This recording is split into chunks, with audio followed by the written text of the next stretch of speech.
Hey everyone, it's Hyperpack back with some more Slant 6 goodness.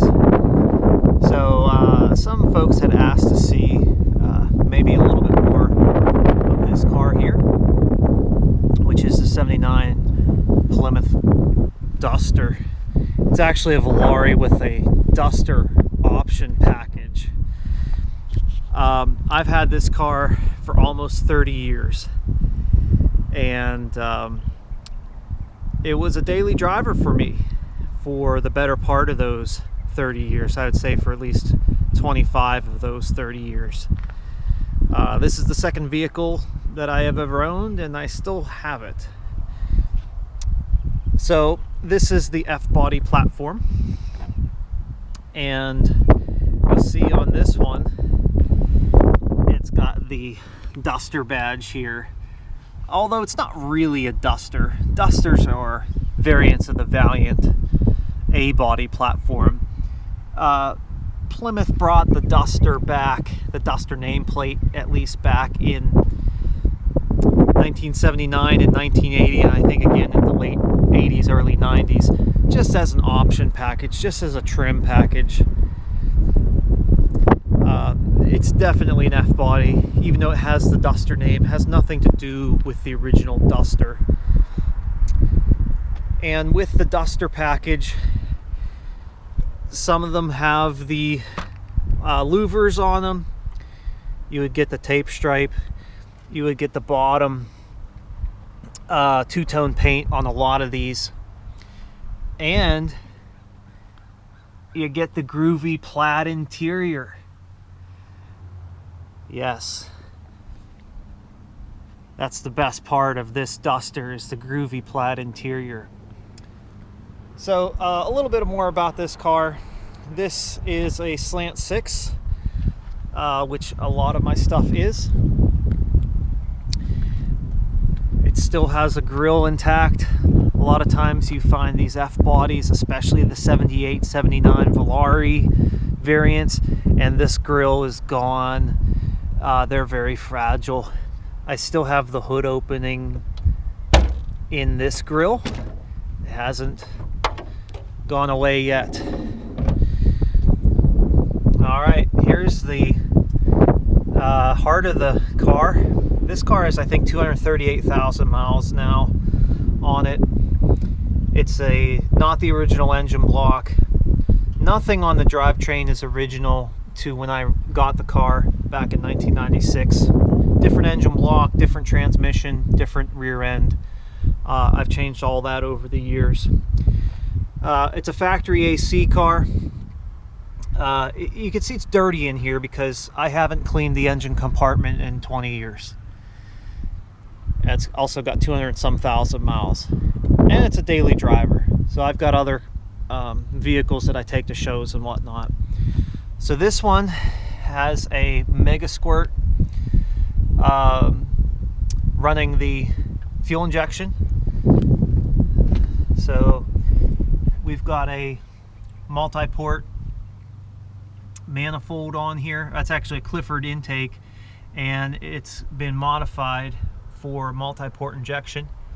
You can get a similar thing done with your Clifford or EFI manifold at GillWelding. Those guys down there in Tennessee do all kinds of great things for the Slant 6 community. This still runs a distributor. It's hard to see down there on the F body and the low light here, but yeah, it's pretty dirty under there, but it does the job. The car used to have an automatic transmission. I changed it over to a 833 Overdrive 4-speed. Originally it had power brakes. I got rid of the power brakes because I like the feel of the manual brakes better.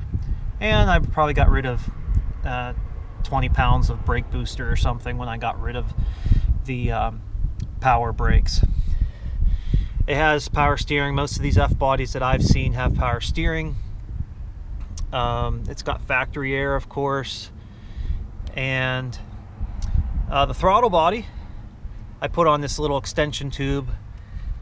This is a Jeep 4.0 inline 6 throttle body. So I used all the Jeep connectors, used a Jeep throttle cable and stuff like that to make this all work.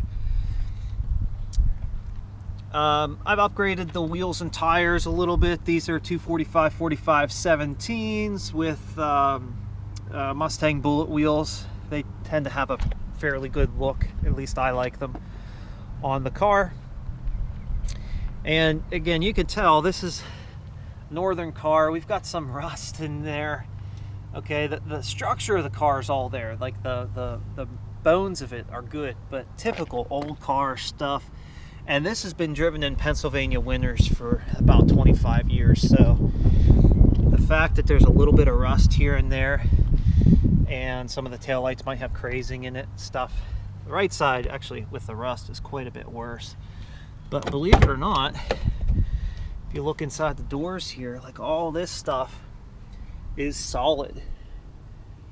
And you might wonder, like, how do you keep a car driven in the salt for 25 years? How do you keep it from totally rusting out? The answer is oil. Save your oil that you drain out of your engine, put it in a rust proofing gun, and just blast it up underneath that undercarriage. Get everything. And you know, the frame is not rotted on this. The underneath sheet metal is not rotted. There's the rocker panels. I think I repainted those once. Yeah, there's little boogers, and there's stuff that's you know, showing its age and its wear, especially on previous repairs. But the structure's all there, and that's kind of what counts. It's not a perfect car, that's for sure. There's body filler in there. There's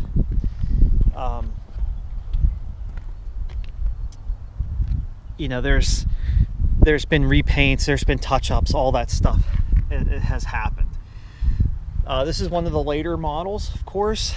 So there is, it's got the plastic splash shields, the inner fenders that the original F bodies did not have. And I've changed some things over the years. We'll take a look here inside. And I've done a driving tour of this vehicle already. So if you look at some of my other videos, you can see how the vehicle sounds and when it's driving. Originally this would have had, I think, well, it definitely had an AM radio, and it had a single speaker up here in the dash. And over the years I collected a number of F bodies and parts. I found one that had the speaker grills for the stereo speakers up there in the front corner, so I've got front speakers there in stereo. And I've changed it out to my favorite 90s Chrysler block radio, the pinnacle of the Chrysler block radio in my opinion. It's got the AM FM, cassette tape, and CD. I think all that stuff still works. This was originally an automatic, so it would have had the A904 with the lockup. Originally it came with a 276 rear end. Now has an 8 1/4 rear end with the 3:23 ratio. And I got a parts car that donated its, well, it was a 3-speed in the parts car, but it donated the floor hump, the pedals, the steering column, and the special block-off plate. If you got a manual transmission, the letters for your automatic transmission gear selector would have been deleted. Well, they're not really deleted, they're just behind that block-off plate. So there's a little piece of sheet metal that bolts in there on the F bodies to get rid of the letters for your automatic selector, because this was an automatic on the column, as many of these F bodies were. So because it's fuel injection, you basically crank it and it starts right up. Usually even when it's cold, it'll start right up. Now this car, this engine doesn't have, other than the fuel injection, doesn't have a lot of work done to it. It's just got head work with bigger valves, stock 1979 Super 6 cam, and I've got a 3-inch exhaust, which is probably a little too big for it. So it doesn't have a lot of performance, but you know, with the overdrive transmission, it's a good cruising highway car with the 323s.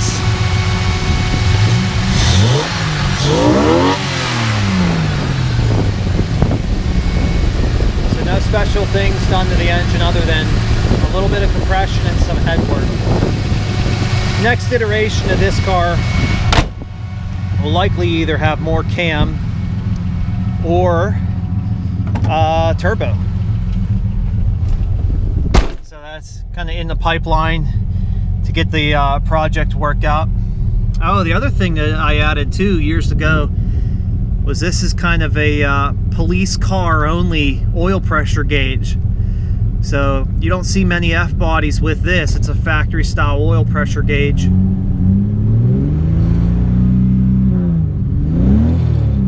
And only ones that I ever saw with this were like the police package car. So I replaced the clock or the block off with one of these gauges, and you just run it off a extra sending unit. I also added rear defrost because northern climate, we get some frost and snow up here. That's a fun option to add in. And you got to find a donor car with an electric back window. You can turn that on and off there. All right, so I hope you enjoyed my narrated tour of this '79 Duster. Enjoy your Slant 6s, everybody.